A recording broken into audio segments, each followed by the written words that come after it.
semester ya. Ini adalah pertemuan awal dari setengah semester berikutnya. Oke, jangan lupa pengabsen diisikan masing-masing, jangan sampai ketinggalan. Kemudian nanti mengenai materi bisa diakses di Classroom ya nanti ya. Oke, perkuliahan akan segera kita mulai beberapa saat lagi.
Oke, bisa kita mulai untuk perkuliahan hari ini ya.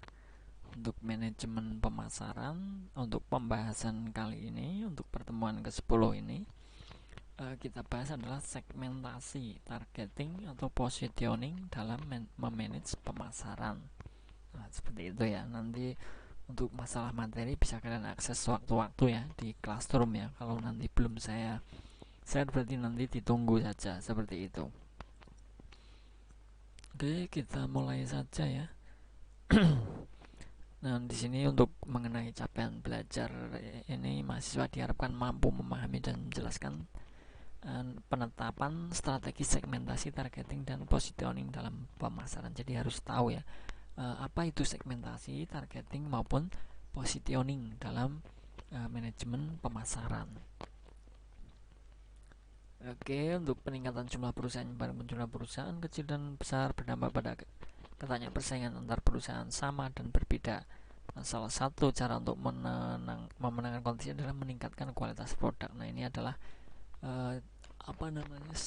semacam strategi ya intinya ya. Bagaimana sih agar kita memenangkan dalam kontes persaingan harga tersebut, misalnya untuk pemasaran ya, maaf. Nah, di situ di semua perusahaan mungkin akan berusaha meningkatkan kualitas produknya, boleh dengan cara misalkan kualitas tetap akan tetapi harga ringan misalnya. Nah, itu kan berbagai macam cara ya untuk mengenai hal itu. Nah, desain produk dan strategi pemasaran yang baik ini adalah serangkaian masalah yang saling terkait ya. Setiap perusahaan harus mengembangkan produk baru atau mengembangkan produk untuk mempertahankan dan meningkatkan penjualannya.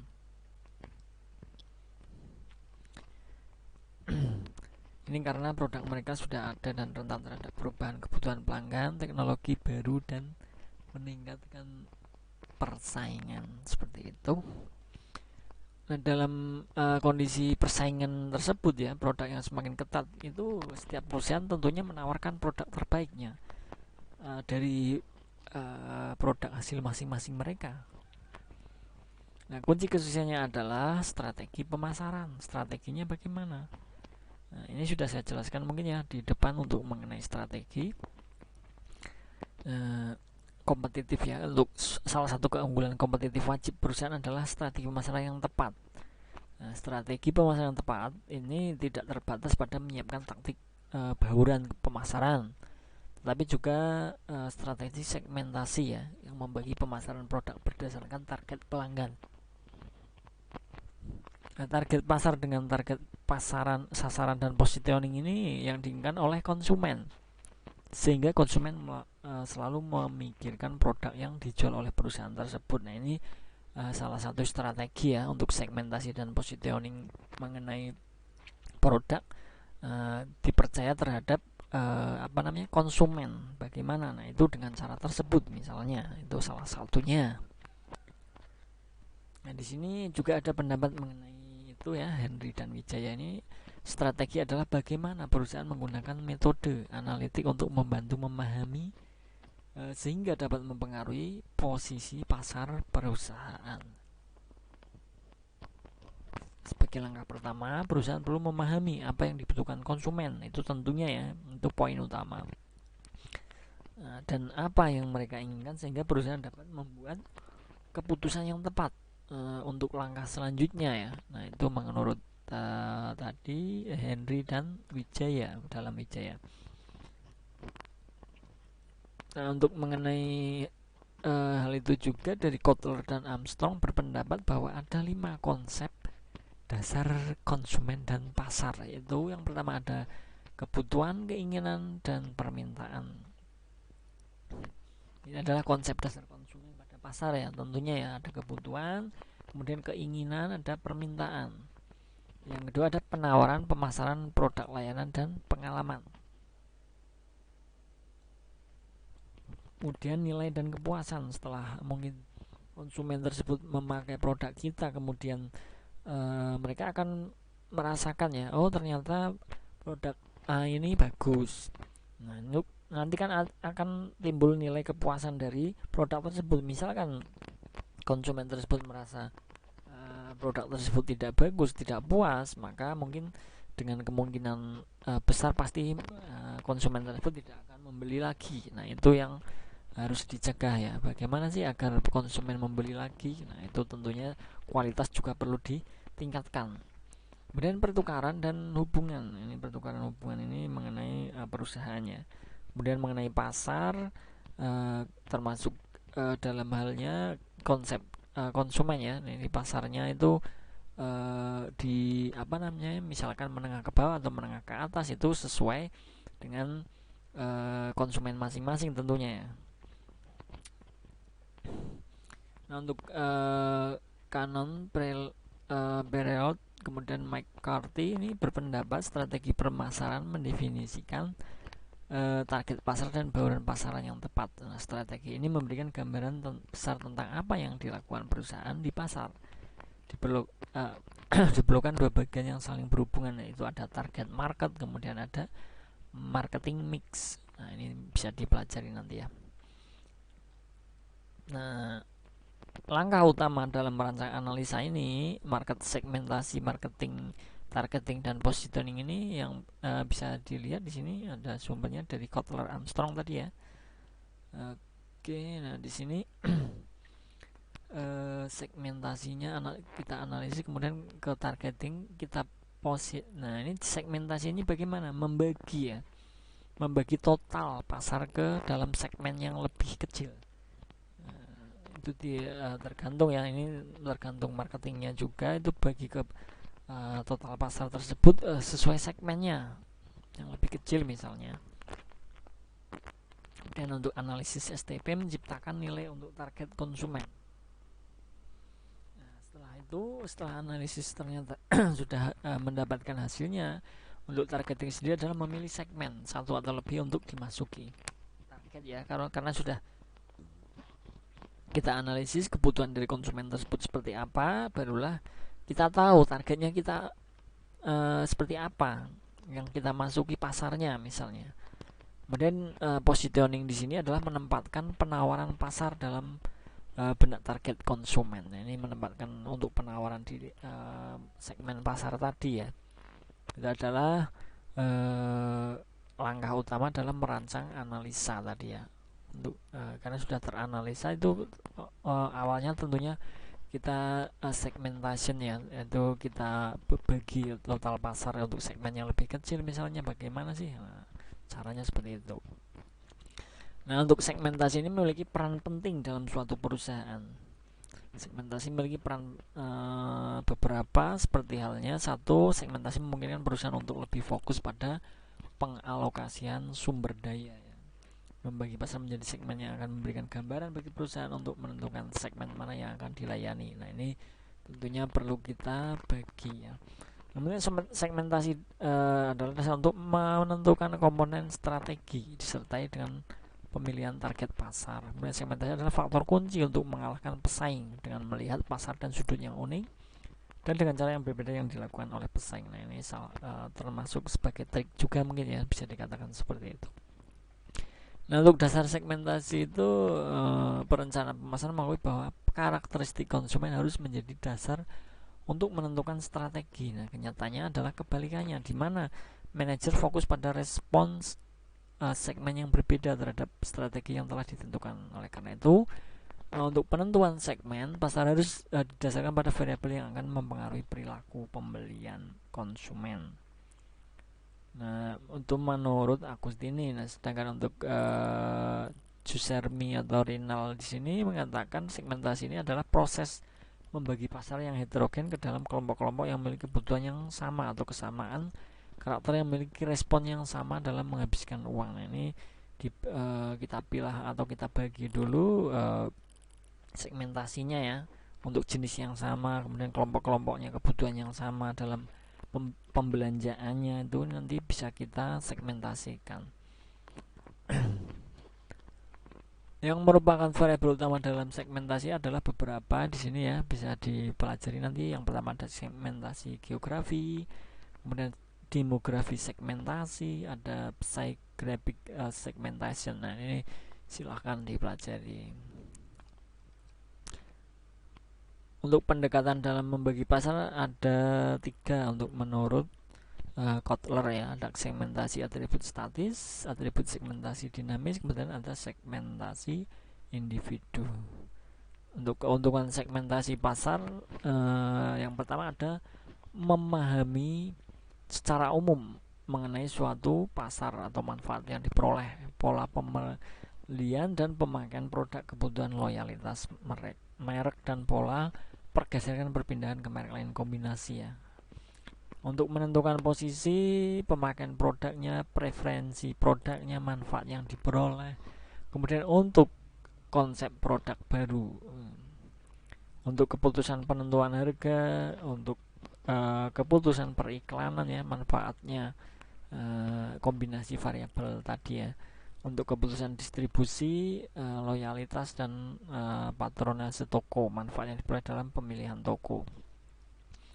Untuk tingkat segmentasi pasarnya, dinyatakan dengan sangat jelas bahwa segmentasi pasar adalah peran yang sangat penting dalam dunia pemasaran, dan menurut pendapat Casali 2000 dan Jussermi 2018 belum melakukan berbagai kampanye sosial dan pendekatan pemasaran lainnya, pasar yang ditargetkan harus jelas terlebih dahulu. Lebih dari 60 kegagalan bisnis di muka bumi ini, jika ditelusuri, ternyata hal itu disebabkan oleh kegagalan pengusaha untuk mendefinisikan pasar yang dituju, dan lebih dari 60% kegagalan kampanye sosial dan politik termasuk penurunan mood publik terhadap pemerintah adalah karena politisi tidak memahami segmentasi pasar itu kepada siapa mereka ingin dituju. Nah, biasanya seperti itu untuk kesalahan utama ya. Untuk faktor dari kegagalan pertama itu seperti itu. Kita harus baca terlebih dahulu ya, analisis dulu ya, segmentasi kita itu kemana arahnya, tujuannya. Nah, seperti itu ya. Bentuk segmentasi pasarnya di sini ada homogeneous preference, kemudian ada untuk pola segmentasi ya, diffused preference, kemudian clustered preferensi yang mengelompokkan ya. Untuk syarat-syarat pengelompokan pasar itu ada measurable, substansial, kemudian ada accessible, ada differentiable, actionable. Nah, itu adalah beberapa dari pola ya, pola dalam segmentasi pasar. Nah, 3 tahap yang harus dilakukan dalam segmentasi pasar, yaitu ada survei stake, yang merupakan tahap melakukan eksplorasi, baik melakukan focus group, discussion, atau dengan wawancara terhadap beberapa kelompok. Dan berikutnya ada analisis stake, tahap analisis ya terhadap informasi yang diperoleh tadi ya, dengan cara tadi survei tadi, kemudian kita analisis. Yang berikutnya ada profiling stake, ini merupakan tahap untuk mengidentifikasi profil masing-masing cluster yang terbentuk.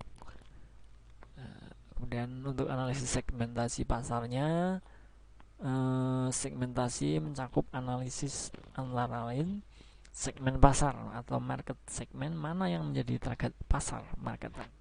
Ini sesuai dengan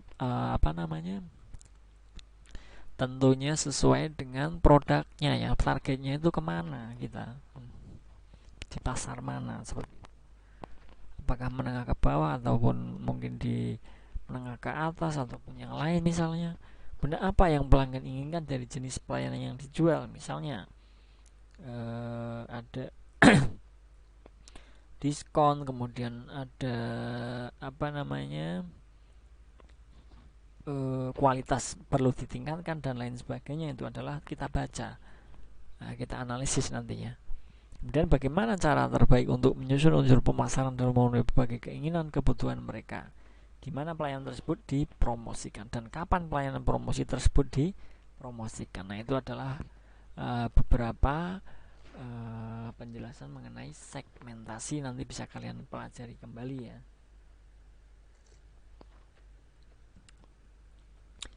Yang kedua adalah targeting. Definisi targeting ini adalah adanya penetapan pasar sasaran atau targeting yang baik akan dimudahkan perusahaan dalam mengalokasikan produk dan jasa kepada konsumen. Nah, targeting di sini adalah proses pengevaluasi daya tarik setiap segmen pasar dan memilih satu atau beberapa segmen pasar untuk dimasuki.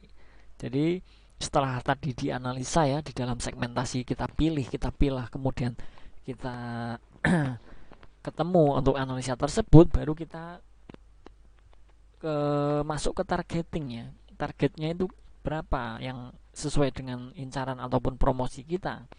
Nah, di situ yang semacam kita baca ya, nanti targetnya kita kemana. Nah, seperti itu.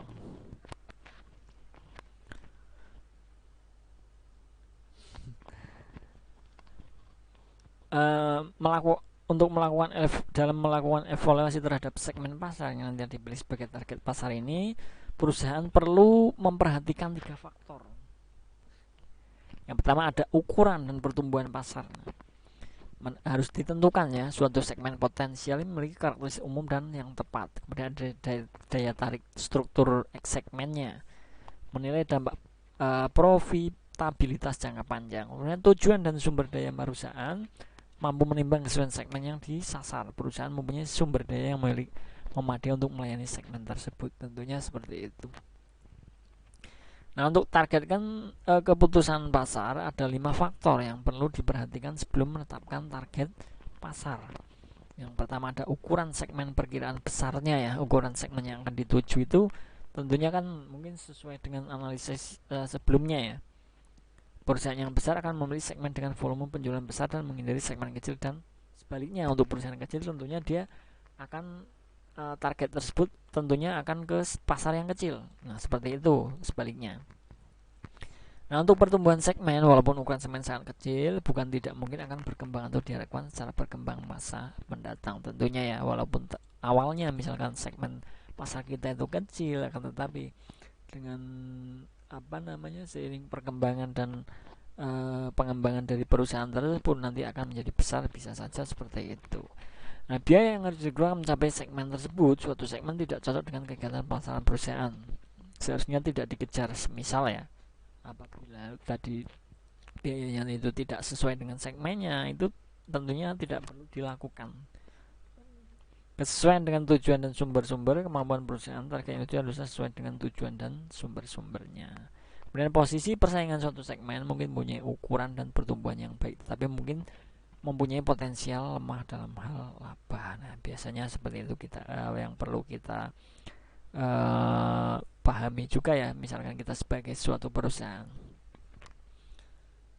dalam kenyataannya perusahaan dapat mengikuti salah satu di antara 5 strategi peliputan pasar ya. Ada konsentrasi pasar tunggal, kemudian ada spesialisasi produk, kemudian ada spesialisasi pasar selektif, kemudian peliputan keseluruhan mengenai targeting. Kemudian yang ketiga ada positioning, penempatan produk, mencakup merumuskan penempatan produk dalam persaingan dan menetapkan bauran pemasaran yang terperinci. Nah, pada hakikatnya penempatan produk adalah tindakan merancang produk dan bauran pemasaran agar tercipta kesan tertentu di konsumen, diingatan untuk khususnya ya. Sedangkan ada menurut dari Kotler ya, juga ini adalah tindakan merancang tawaran dan citra perusahaan sehingga menempati posisi yang khas dibandingkan para pesaing di dalam benak pelanggan sasarannya. Hasil-hasil perusahaan adalah terciptanya proporsi nilai yang pas yang menjadi alasan bagi pelanggan untuk membeli. Memposisikannya ya. Untuk 7 pendekatan yang dapat digunakan untuk melakukan positioning adalah positioning berdasarkan atribut. Ciri-cirinya adalah manfaat bagi pelanggan ya, atribut positioning. Kemudian positioning berdasarkan harga dan kualitas. Ada positioning yang ditandai dengan penggunaan atau aplikasi. Yang berikutnya ada positioning berdasarkan pemakai produk. Positioning berdasarkan kelas produk tertentu. Positioning berkenaan dengan pesaing. Positioning berdasarkan manfaat. Nah, itu adalah 7 pendekatannya mengenai positioning. Oke, seperti itu ya, nanti bisa dipelajari kembali untuk mengenai segmentasi targeting dan positioning ya. Di sini sudah sudah saya jelaskan. Silahkan nanti dipelajari kembali agar lebih paham lagi seperti itu. Ya, seperti itu yang bisa saya sampaikan mungkin ya, karena waktu ya. Mungkin terima kasih untuk teman-teman yang sudah hadir dalam perkuliahan hari ini. Semoga apa yang saya sampaikan nanti bisa dipetik baiknya ya, bisa diambil hikmahnya, kemudian bisa menjadi wawasan kalian mengenai manajemen pemasaran, khususnya segmentasi, targeting maupun positioning. Terima kasih, saya akhiri. Wassalamualaikum warahmatullahi wabarakatuh. Salam sejahtera untuk kita semua. Selamat belajar, selamat beraktivitas. Terima kasih.